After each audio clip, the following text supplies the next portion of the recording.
22 April Tahun ke-1944, Pantai Aitape, pesisir utara Papua. Kabut pagi yang tipis masih menggantung di atas ombak ketika lebih dari 20 kapal pendarat mulai mendekati garis pantai. Mesin-mesin mereka menggeram seperti hewan raksasa yang siap menerkam. Di geladak LST-202 Major General William Gill, Komandan Divisi ke-32, Amerika Serikat, berdiri dengan teropong menempel di matanya. Angin asin menghantam wajahnya. Sementara di kejauhan garis pantai terlihat semakin jelas tenang, seolah tak menyadari badai perang yang hendak menghantam. Para prajurit di bawah komandonya, banyak dari mereka baru pertama kali menginjak tanah Papua diam, memeriksa senjata masing-masing. M1 Geron, Bar, dan Thompson tergantung di bahu yang basah oleh embun laut. Beberapa meneguk air dari kantong minum, sementara lainnya memeluk erat ransel berat yang berisi amunisi, granat, dan perlengkapan bertahan hidup di hutan tropis. Di langit di atas mereka, deru pesawat B-24 Liberator dan panjang Minas 38 Lightning melintas rendah, memastikan tidak ada perlawanan dari Jepang. Namun para pilot itu juga tahu, di balik hutan lebat yang menutupi dataran rendah Aitape, ribuan prajurit Jepang sedang bertahan dalam bayang-bayang gelap, terputus dari jalur suplai, namun tetap berbahaya. Gelombang pertama kapal pendarat menghantam pasir. Pintu rem diturunkan dengan dentuman logam yang memantul di permukaan air. Go! Move! Move! Teriak para perwira marinir. Para prajurit berlari, sebagian terperosok ke air setinggi lutut, menahan napas saat percikan air asin bercampur dengan aroma busuk tanah rawa. Mereka tidak menemukan tembakan. Tidak ada artileri Jepang, tidak ada pesawat musuh. Hanya kesunyian yang terasa aneh. Namun, kesunyian itu sendiri seperti jebakan yang membuat setiap langkah terasa lebih berat. Di sebelah kiri pantai, seorang perwira intel bernama Kapten Leonard Whitcomb menunduk, meraih sepotong bambu yang terpotong bersih oleh mata parang. Mereka ada di sini, gumamnya. Baru beberapa jam lalu, sekutunya yang berdiri di belakangnya menatap hutan dengan gelisah, seolah-olah bayangan pepohonan bisa menembakkan peluru. Misi mereka sebenarnya bukan pertempuran besar. Setidaknya menurut rencana awal, sekutu hendak mendirikan pangkalan udara untuk mendukung operasi ke Hollandia dan memperkuat posisi mereka di Papua Utara. Aitape dipilih karena relatif terisolasi, dan intelijen mengira pasukan Jepang di sekitar wilayah ini tidak terkoordinasi. Namun apa yang belum mereka sadari adalah bahwa di timur, di sepanjang garis pantai menuju Wewa, Letken atas, ada Komandan Divisi ke-18, Jepang sedang mengatur gerakan defensif putus asa. Pasukannya yang kelaparan dan kekurangan suplai tersebar di hutan dan perbukitan, tetapi tetap bertekad mempertahankan wilayah terakhir mereka di pesisir Papua. Di pantai, Mayor Jenderal Gill menurunkan teropong. Aneh, katanya pada ajudannya. Terlalu sepi. Ajudannya menelan ludah. Mungkin mereka mundur, Jenderal. Gill menggeleng. Jepang tidak mundur tanpa alasan, seolah menjawab kata-kata itu. Dari arah timur terdengar suara tembakan tunggal, sebuah letusan yang tajam memantul melalui pepohonan bak gaung peringatan. Para prajurit spontan menunduk. Mereka melihat ke arah sumber suara, tetapi hutan tetap menganga dalam ketenangan yang mengancam. Komandan-komandan skuad melambaikan tangan, mengarahkan pasukan bergerak membentuk perimeter. Senjata diangkat, jari siap menarik pelatuk. Angin membawa suara burang-burang hutan yang tiba-tiba terbang panik, mengepak melintasi kanopi, dan kemudian dari arah rawa yang tenggelam oleh kabut. Mereka mendengar sesuatu langkah-langkah berat, seperti seseorang menyeret kakinya melalui lumpur. Seorang prajurit menodongkan garannya. Kontak, bisiknya. Namun yang muncul bukan musuh bersenjata, melainkan seorang prajurit Jepang kurus. Bajunya compang-camping, wajahnya cekung karena kelaparan. Ia terhuyung keluar dari semak-semak dengan tangan terangkat. Kulitnya pucat, penuh goresan. Dia menyerah tanpa perlawanan. Namun tatapan matanya memberi peringatan yang jauh lebih keras dibandingkan peluru. Ada, banyak, katanya terbata-bata dalam bahasa Inggris, patah-patah. Gunung, banyak. Gill menatap ke arah perbukitan yang gelap. Dia kini tahu bahwa pendaratan yang sunyi ini hanyalah awal-awal dari sebuah kampanye panjang. Melewati sungai-sungai berbahaya, rawa yang mematikan, dan perbukitan terjal yang dipenuhi pasukan Jepang yang siap mati demi kaisar. Pertempuran Aitape Wewa telah dimulai 23 April tahun 1944, beberapa kilometer dari pantai Aitape. Pagi yang hangat dan lembab menyelimuti hutan tropis. Kabut tipis dari rawa-rawa pagi masih menempel di dedaunan, meneteskan embun ke bahu para prajurit. Setiap langkah mereka menembus tanah basah, ranting patah, dan daun yang lembek, menimbulkan suara yang terasa terlalu keras di tengah sunyi yang menakutkan. Mayoritas pasukan belum pernah melewati hutan sepadat ini, dan medan Papua membuktikan bahwa perang tidak hanya melawan musuh, tapi juga alam itu sendiri. Letnan Robert Bob Jennings memimpin salah satu peleton, menatap sungai yang harus mereka lintasi. Airnya keruh, bergerak perlahan, dan penuh dengan akar yang tersembunyi. Sebagian prajurit menahan napas saat melangkah, takut terperosok ke dalam lumpur dalam. Setiap langkah seperti menimbang antara maju atau mundur, tidak ada jalan yang mudah. Ransel berat yang mereka bawa membuat tubuh cepat lelah. Keringat bercucuran di punggung mereka yang kini basah oleh kabut dan air sungai. Sementara itu,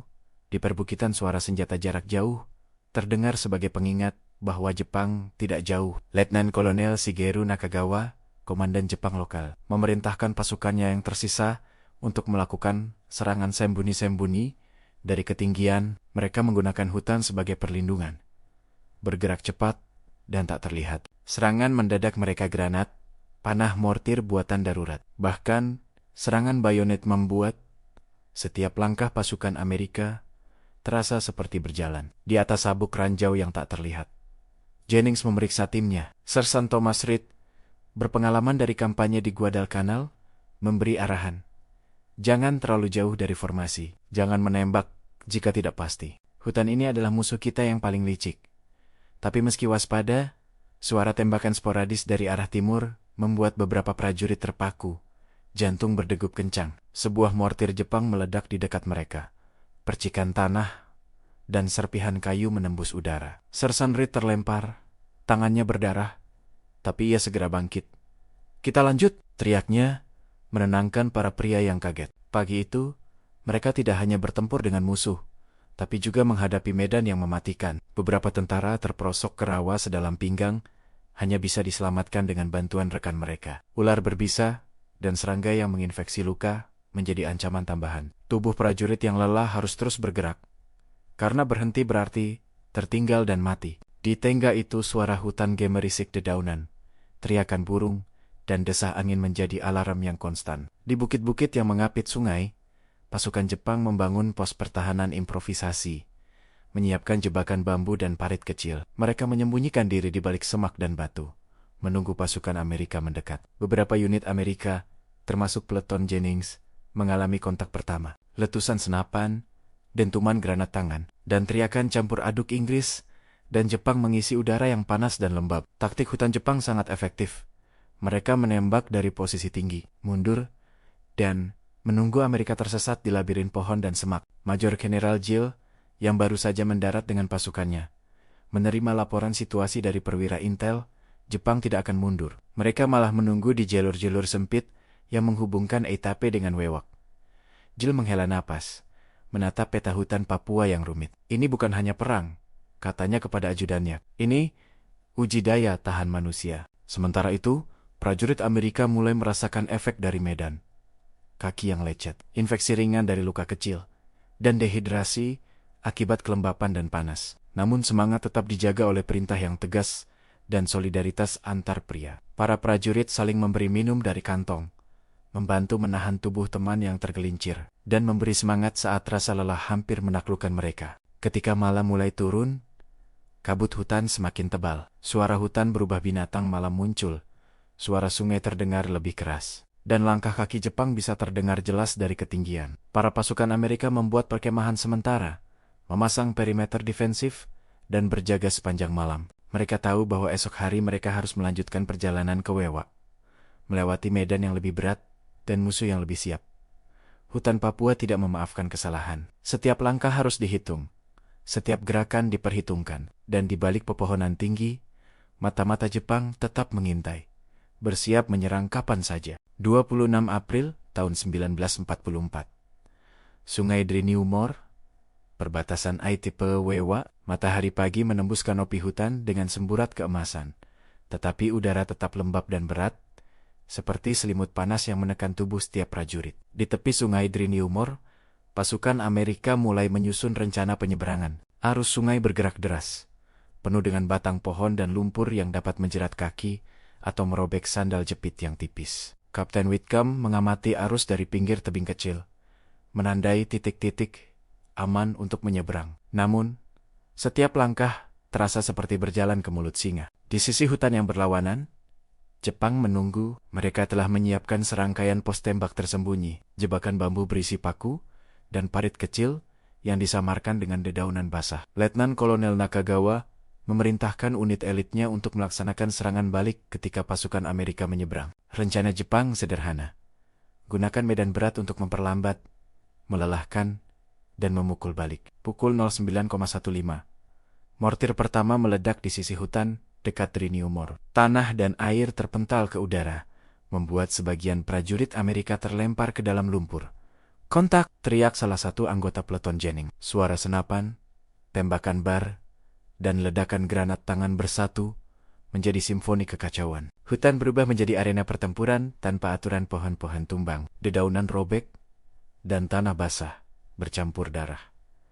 Jennings menatap ke arah sungai. Beberapa prajurit berhasil menyeberang menggunakan perahu ponton improvisasi, sementara yang lain berjuang melawan arus deras, seringkali terpisah dari kelompok. Sersan Reed mencoba mengatur formasi, tetapi setiap kali ia memanggil pasukannya, tembakan Jepang memaksa mereka berlari ke semak atau menunduk di balik pohon. Di tengah kekacauan itu, Kapten Leonard Whitcomb memimpin serangan ke posisi Jepang di sisi bukit. Dengan teriakan, ia mendorong timnya maju melalui lumpur dan semak tebal. Granat dilempar ke parit musuh, tetapi Jepang dengan cepat membalas menggunakan senapan ringan dan panah mortir darurat. Beberapa tentara Amerika jatuh, wajah mereka tertutup lumpur dan darah.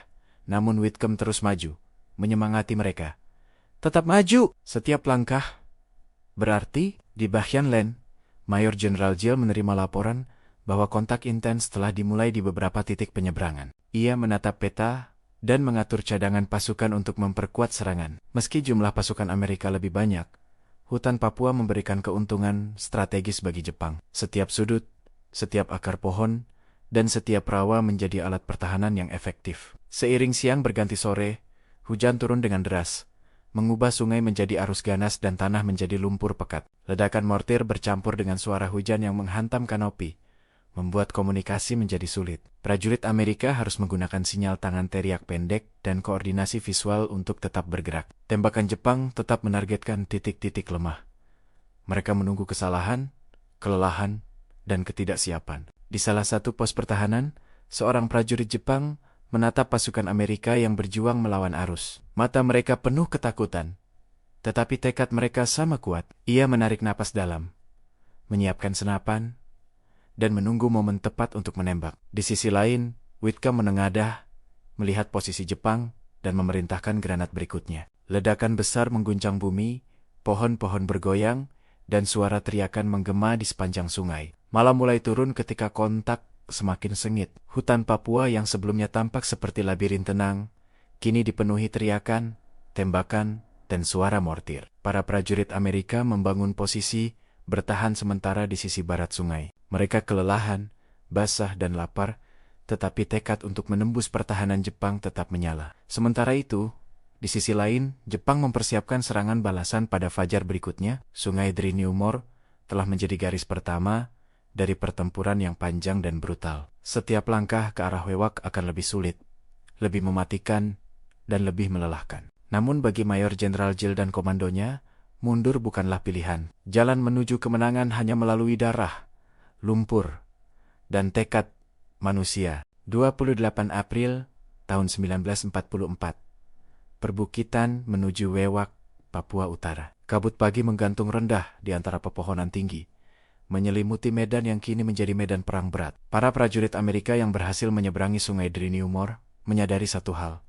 Jepang tidak menyerah begitu saja. Dari arah timur, suara tembakan senapan mesin dan letusan mortir terdengar semakin sering. Seolah hutan itu sendiri memuntahkan kemarahannya. Letnan Robert Jennings memimpin peletonnya ke salah satu bukit strategis. Posisi yang memungkinkan mereka mengamati pergerakan Jepang di lembah di bawah. Setiap langkah harus hati-hati. Tanah basah membuat mereka mudah tergelincir, sementara akar pohon yang menonjol bisa menghancurkan pergerakan. Sesekali, Tembakan jarak jauh membuat beberapa prajurit terjatuh ke tanah.